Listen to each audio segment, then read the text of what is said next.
ሰበር ዜና ሰኔ 5 2018 ጤና ይስጥልኝ ውድ አድማጭ ተመልካቾች እንደምን አረፈዳችሁ። የሰዓቱን አበይትና ሰበር ዜናዎች ይዘን ቀርበናል። በቅድሚያም አርዕስተ ዜናዎቹን በማስቀደም እንጀምራለን። ኤርትራ የአብይ አህመድ ድሮንን መታመጣሏን አስታወቀች። ከሰሞኑ በትግራይ ድብደባ ስትፈጽም የከረመችው ድሮን ዛሬ የኤርትራን ድንበር ለመሻገር ስትሞክር ተመታ ወድቃለች።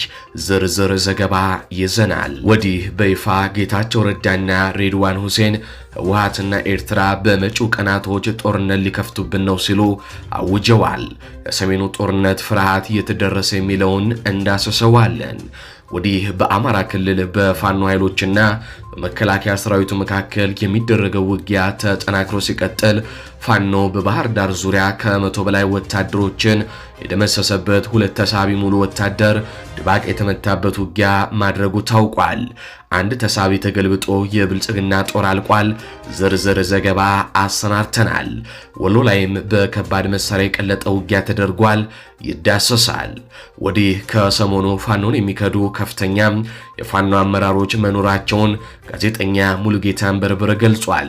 ለ30% የብአዴን ስልጣን ብለው ፋኖን የሚከዱት ኃይሎች እነማን ናቸው የሚለውን ዝርዝር ዘገባ አለን። ሰላም ጤና ይስጥልኝ አድማጭ ተመልካቾች እንደምን ቆያችሁ። ከላይ በአርዕስተ ዜና ያደመጣችሁትን መረጃዎች ወደ እናንተ ላደርስ እዚህ ተገኝቻለሁ።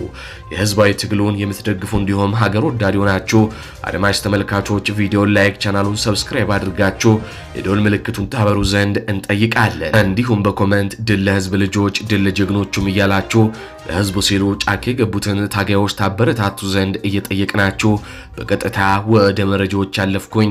ሐሳብ አስተያየታችሁን በኮሜንት አስፍሩልን። እስከ ፍጻሜው ድረስ አብራችሁኝ ቆዩ። ቀዳሚ ወዳደረኩት ዘገባ አልፋለሁ። የሰሜኑ ቀጠና ወደማይቀረው አጠቃላይ ጦርነት የሚገፋፋ እጅግ አስደንጋጭ ዲፕሎማሲያዊና ወታደራዊ መረጃ አሁን ደርሶናል። ብሔራዊ መረጃና ደህንነት አገልግሎት ዋና ዳይሬክተር አምባሳደር ሬድዋን ሁሴንና የጠቅላይ ሚኒስትሩ የምስራቅ አፍሪካ ጉዳዮች አማካሪ አቶ ጌታቸው ረዳ ህወሓት በቀናት ውስጥ አዲስ ጦርነት ይከፍታል ሲሉ ለዓለም አቀፍ ማህበረሰቡ አስቸኳይ ማስጠንቀቂያ ሰጡ። በኢትዮጵያ ወቅታዊ ፖለቲካና ወታደራዊ ምህዳር ውስጥ እጅግ ያልተጠበቀና አዲስ ጥምረት ያሳየ ክስተት በይፋ ተሰምቷል። የደህንነት አለቃው አምባሳደር ሬድዋን ሁሴንና የአማካሪ ሚና የተሰጣቸው አቶ ጌታቸው ረዳ በጋራ በመሆን በአልጀዚራ የዜና አውታር ላይ ባስነበቡት ይፋዊ ጽሑፍ ህወሓት በቀናት ውስጥ በፌዴራል መንግስቱ ላይ ጥቃት ለመሰንዘር ሙሉ ውሳኔ አሳልፏል ሲሉ በከፍተኛ ጩኸትም አስጠንቅቀዋል። ሁለቱ ከፍተኛ ባለስልጣናት በጋራ በወጡት በዚህ ጽሑፍ ጽምዶ በሚል ስያሜ ስልታዊ ቅንጅት የፈጠሩ የውስጥና የውጭ ኃይሎች ኢትዮጵያን ዳግም ወደ ከፋ ጦርነት ማጥ ውስጥ ጎትተው ለማስገባት ሌሊትና ቀን እየተንቀሳቀሱ መሆኑን ጠቁመው ከሰዋል። እንደ ሬድዋን ሁሴንና ጌታቸው ረዳ ትንታኔ ከሆነ በአስመራ በመቀሌና በሱዳን ፖርት ሱዳን ከተሞች በድብቅና በግልጽ በተደረጉ ተከታታይ ስብሰባዎች የተፈጠረው ይኸው የጽምዶ ጥምረት በአሁኑ ወቅት የዝግጅት ምዕራፉን አጠናቆ ወደ ቀጥታ ማጥቃት ለመሸጋገር የመጨረሻውን ትዕዛዝ እየተጠባበቀ ይገኛል ሲሉም ተናግረዋል። የብልጽግና ባለስልጣኖቹ ጽሑፍ አክሎም ጌታቸውና ሬድዋን አክራሪና ርዝራዥ ቡድን ሲሉ የጠሩት የህወሓት ስብስብ ከኤርትራ መንግስት በቀጥታ በሚያገኘው ወታደራዊ ስልታዊና ሎጂስቲክ ድጋፍ አጋዥነት በሚቀጥሉት ጥቂት ቀናት ውስጥ መጠነ ሰፊ ጥቃት ለመሰንዘር መወሰኑን አረጋግጠናል ሲሉም ተናግረዋል።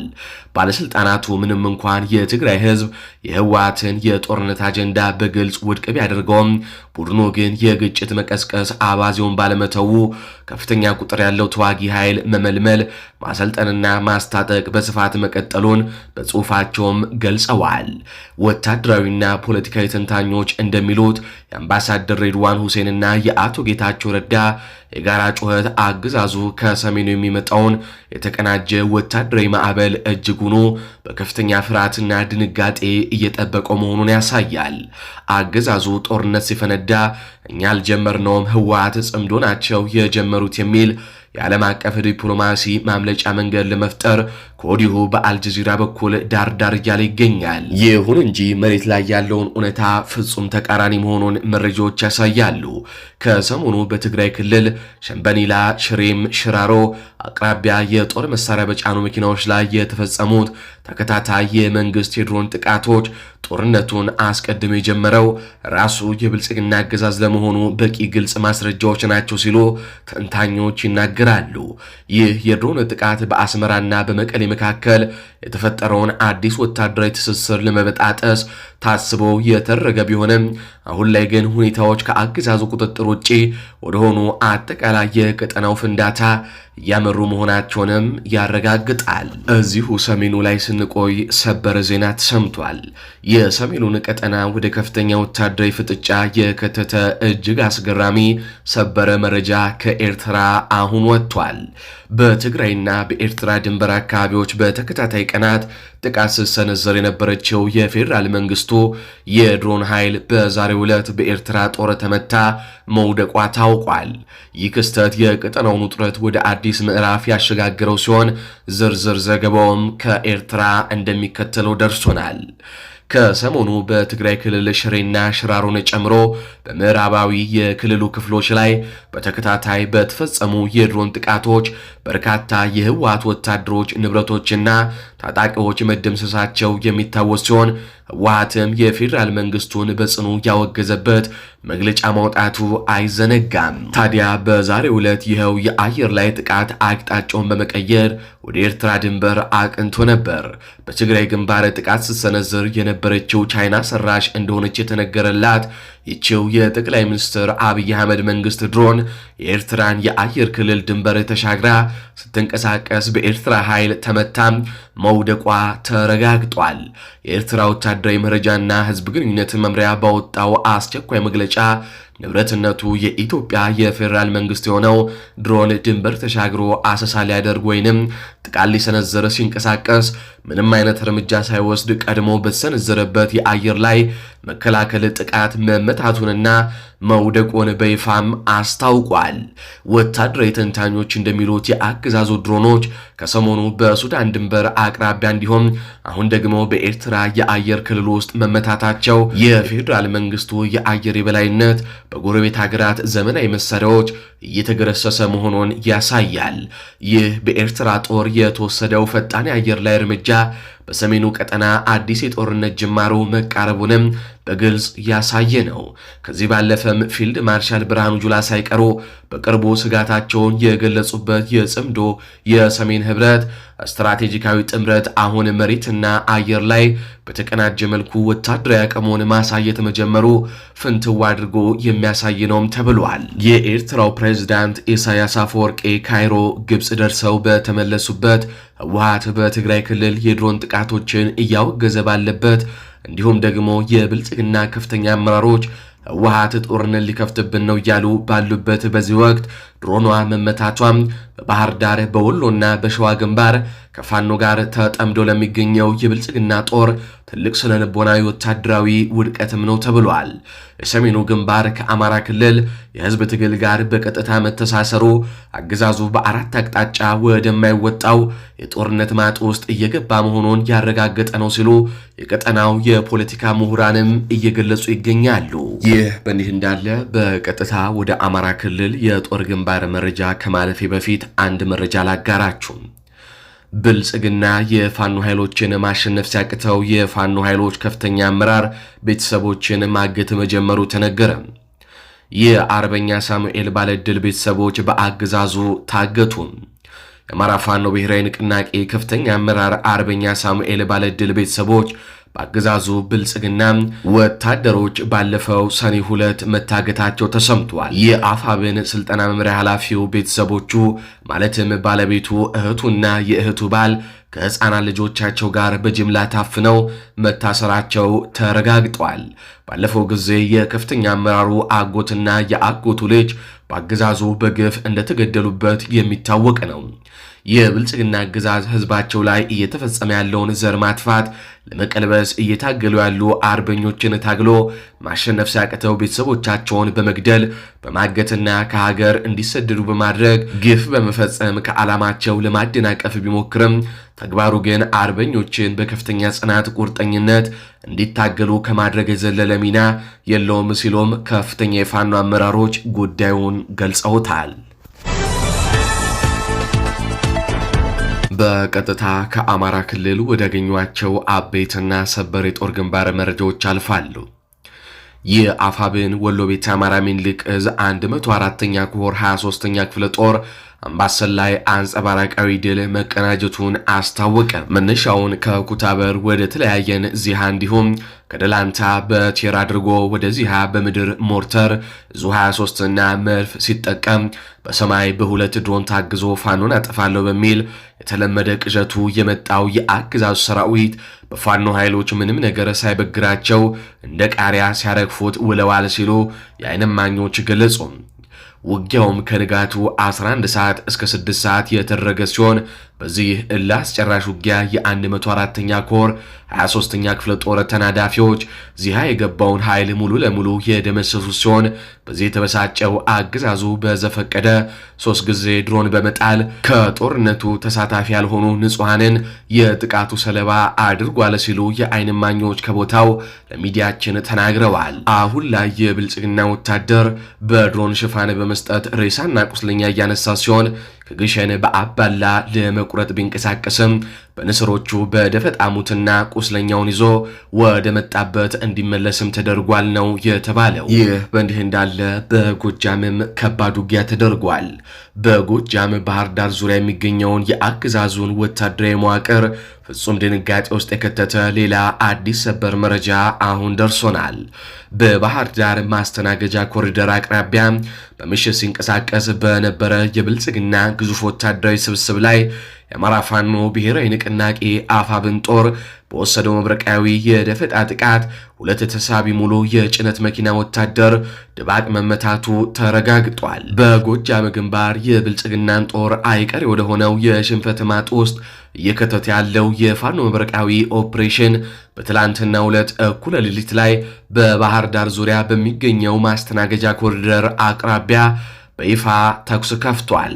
እንደ ግንባሩ መረጃ ከሆነ የአገዛዙ መከላከያ ሰራዊት በሁለት ግዙፍ ተሳቢ የጭነት መኪናዎች ላይ በርካታ ወታደሮችን ጭኖ በሚስጥር በምሽት እያንቀሳቀሰ ባለበት ወቅት ቀጠናውን በንቃት የሚከታተሉት የአፋብን የፋኖ ልዩ አሃዶች ደፈጣ ጥለው ጠብቀውታል። የፋኖ አርበኞች የጥቃቱን መክፈቻ ያደረጉት እጅግ አውዳሚ በሆኑት መሳሪያዎች የአርፒጂ ተተኳሽ መሳሪያና በሞርተር ድብደባ እንደሆነም ታውቋል።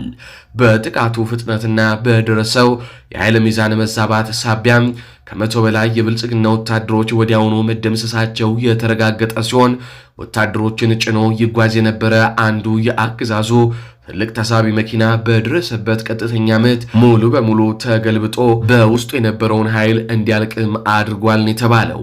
የዓይን እማኞች የቀጠናዊ መረጃ ምንጮች እንደሚያመላክቱት ጥቃቱ የተፈጸመው በሌሊት ጨለማ መሆኑ ለአፋብን የቆረጣና የደፈጣ አህዶች የላቀ ወታደራዊ ድል የፈጠረ ሲሆን የአገዛዙ ወታደሮች ከአካባቢው መልክዓ ምድር አቀማመጥ መተናኮል በተጨማሪ የከባድ መሳሪያዎች ኢላማ መቋቋምን ሳይችሉም ቀርተዋል። ይህ ጥቃት የተፈጸመበት ማስተናገጃ ኮሪደር ወደ ባህር ዳር ከተማ መግቢያና መውጫም ወሳኝ ስትራቴጂካዊ መስመር በመሆኑ ፋኖ በዚህ ቀጠና የፈለገውን ሰዓት መርጦ መብረቂያ ጥቃት መፈጸም መቻሉ የአገዛዙን የደህንነት መዋቅር ሙሉ በሙሉ አቅም ያሳጣና ለከተማዋ የቤተ መንግስት መከላከያ ክፍሎች ትልቅ ስጋት የደቀነም ሆነዋል። ወታደራዊ ምሁራን እንደሚሉት የፋኖ ኃይሎች ከቅርብ ጊዜ ወዲህ በወሎ ታንክ ማውደም፣ በኦሮሚያ ኮሎኔሎችንና ጄኔራሎችን መደምሰስ፣ አሁን ደግሞ በጎጃም ባህር ዳር ዙሪያ ከመቶ በላይ ጦር ማክሸፍ ላይ መድረሳቸው የተቀናጀ የነጻነት ትግል መሬት ላይ ያለውን ፍጹም የበላይነት ያረጋገጠ መሆኑን ያሳያል ብለዋል። አገዛዙ የሰው ኃይል እጥረቱን ለመሙላት በየቀኑ የሚያስገባቸው አዳዲስ ወታደሮች ሳይቀሩ ሳይደራጁ በየመንገዱ ለፋኖ ሲሳይ የሆኑ መቅረታቸው የብልጽግና ወታደራዊ ፍጻሜን እያፋጠነ ይገኛል ሲሉ ተንታኞቹ ይደመድማሉ። ከጦር ግንባር መረጃዎቻችን ስንወጣ ከፋኖ ኃይሎች ጋር ቀጥተኛ ግንኙነት እንዳለው የሚነገርለት ጋዜጠኛ ሙሉጌታ አንበርበር ከሰሞኑ ፋኖንና የአማራ ህዝብን በመክዳት አገዛዙን ለስልጣን ሲሉ የሚቀላቀሉ ባንዳዎች አሉ ሲል ተናገረ። ጋዜጠኛ ሙሉጌታ አንበርበር በፌስቡክ ገጹ ያጋራውን ጽሑፍ እንደሚከተለው አነበዋለሁ። ጥብቅ መረጃ በማለት ይጀምራል። የአማራን የህልውና ትግል በ30% ጠቅልሎ ለመሸጥ እየተንደረደረ ያለው ኃይል ገመና። የአማራ ህዝብ የህልውና ትግል ዛሬ ላይ የደረሰበትን ታላቅና አስፈሪ ደረጃ መቋቋም ያቃታቸው የውስጥ ባንዳዎች የህዝብን የደም ዋጋና መስዋዕትነት በስልጣንና በጥቅማ ጥቅም ቁማር ለመሸጥ ከጀርባ ሆነው ድርድር ላይ መሆናቸውን ደርሰንበታል። ከተለያየ ቀጠና የተሰበሰቡና በትግል ስም የሚነግዱ እነዚህ የውስጥ ኃይሎች የአማራ ህዝብን የገጠመውን ታሪካዊና የሞት ሽረት ትግል ለብልጽግና አገዛዝ አሳልፈው ለመስጠት ጊዜ እየጠበቁና መርዛማ ስሌታቸውን እያሰሉ ይገኛሉ። እነዚህ ከሃዲዎች ከአገዛዙ ጋር በገቡበት ውል 30% የብአዴን የስልጣን ወንበር እንሰጣቸዋለን በሚል የሽንገላ ቃል ኪዳን ተደልለው የህዝብን ትግል አሳልፈው ለመስጠት ቆርጠው ተነስተዋል። ከዚህም በላይ አብይ አህመድን አውርደን የአማራ ጠቅላይ ሚኒስትር እናደርጋለን የሚል ፍጹም የጅልና የሞኝ ህልም በማስወራት የህዝብን የነጻነት ጥያቄ ወደ ወንበር ሽኩቻ ለመቀየር እየሞከሩም ነው። አብይ አህመድ ለስልጣን ሲል የህዝብ ደም እየጠጣ ባለበት እውነታ ላይ እንዲህ አይነቱን ተረት ማውራት የአገዛዙን ዕድሜ ለማራዘም ከመልፋት ባለፈ ምንም ትርጉም የለውም። ይህ የሴራ ቡድን የድርድር መንገዱ እንዲቀናውና የአማራ ህዝብ ጋሻ የሆኑትን መሪዎች ለማዳከም ሲል ከህወሓት ጋር በፋኖ በኩል ጥምረት አለ የሚል ፍጹም የፈጠረ ወሬ በሰፊው እያሰራጨ ይገኛል። ይህንን የሐሰት ትርክ የሚጠቀሙት ወደ ብልጽግና አንገባም፣ የህዝባችንን ክብር አሳልፈን አንሰጥም ብለው በጽናት የቆሙትን ዋና ዋና የሚባሉ የፋኖ መሪዎችን ስም ለማጥፋትና በህዝብ ዘንድ ያላቸውን አመኔታ ለመሸርሸር ነው።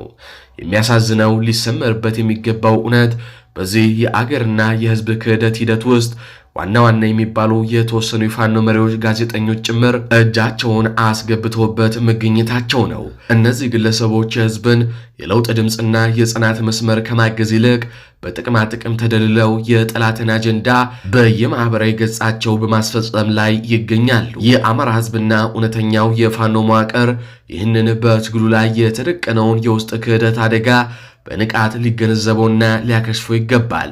የህዝብ የደም ዋጋ በ30% ወንበር ጠቅልሎ ለመሸጥ የሚንደረደረው ኃይል የራሱን ታሪካዊ ውርደትና ክስረት ከማፍጠን ባለፈ የጽናቱን መስመር ሊያናጋው አይችልም። አማራ በአሉባልታና በደካሞች የቁማር ፖለቲካ አይሸጥም። የታገለውም ለወንበር ድልድል ሳይሆን ለዘላቂ ህልውናና ለደህንነቱ ነው። የካዲዎች ሴራ ይከሽፋል። የአማራ ህዝብ እውነተኛ ትግል ግን በጀግኖቹ ክንድ ወደ ታላቅ ድል መጓዙን ይቀጥላል ሲል ጋዜጠኛ ሙሉጌታ አንበርበር ጥብቅ መረጃ ሲል ይህንን መረጃም አጋርቷል። በመጨረሻም ፖለቲከኛ አበበ ከአርሲ ኦርቶዶክሳውያን ጭፍጨፋ ጋር በተያያዘ የሚለው አለ። ከኤኤምኤስ ጋር ያደረገውን ቆይታ በጥቂቱ አድምጠን እንመለስ። ስለ አሰኮ ወይም ስለ አርሲ ኦርቶዶክስ ክርስቲያኖች መጨፍጨፍ ከማንሳት በፊት ግን ለቴዲ አፍሮ ረጅም እድሜ እመኛለሁኝ። ቴዲ አፍሮ ዳስጣል በሚለው ሙዚቃው የነገረን ይሄን ነው። የብልጽግና ሰዎች ከፕራይም ሚኒስትሩ ጀምሮ ቢጎረብጣቸውም የሙዚቃው መልእክት ግን ዳስጣል የሚለው አሁን አርሲ ላይ የተፈጠረው ነገር የሚሰራ ነው። ዳስጣል ልቤ ለውስጥ ያዘለቅሶ ሰው አይችል ደርሶ አለ ጊዜ ገና ነው እያልኩት ራሴ እንደለልኩት ለካ እንዲህ ነው ማለቅህ እያሉ ነዶ ሀገር የሞተበት የት ይሄዳል? የት ያለቅሳል ሄዶ? የት ነው እነኛ አርሲዎች የሚያለቅሱት? ያችን ቅድም የለቃት ቪዲዮ ላይ ያችን ወንድሞቹ ያለቁባትን ሴት አያችኋት አይደል? የት ሄዳ ታልቅስ? የህርም እንኳን ለማውጣት እኮ አገር ያስፈልጋል።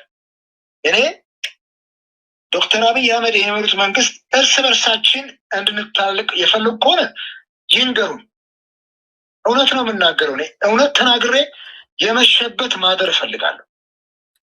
በእውነት ሪሊ ምንድን ነው ፍላጎቱ የሚለው ነገር እኔ ሰሞኑን አሰኮ ላይ የተፈጠረው ነገር አሁን መጨረሻ ላይ ነሳው ወንድማገኝ አቡነ ሳዊሮስ የተቃጠለውን ቤተክርስቲያን እንሰራለን የሚለውን ሶሻል ሚዲያ ላይ በጣም በርካታ ሚዲያዎች ሰርች ነበር። የተቃጠለውን ቤተክርስቲያን ይሰሩታል። ያለቀው ህዝብ ከየት መጥቶ ያመልካል? እዛ ቦታ ላይ ምን ትርጉም አለው? ቤተክርስቲያን ያለ ሰው የክርስቶስ ቤተክርስቲያን ያለ ሰው እኮ ነው ክርስቶስን የሚያመልከው።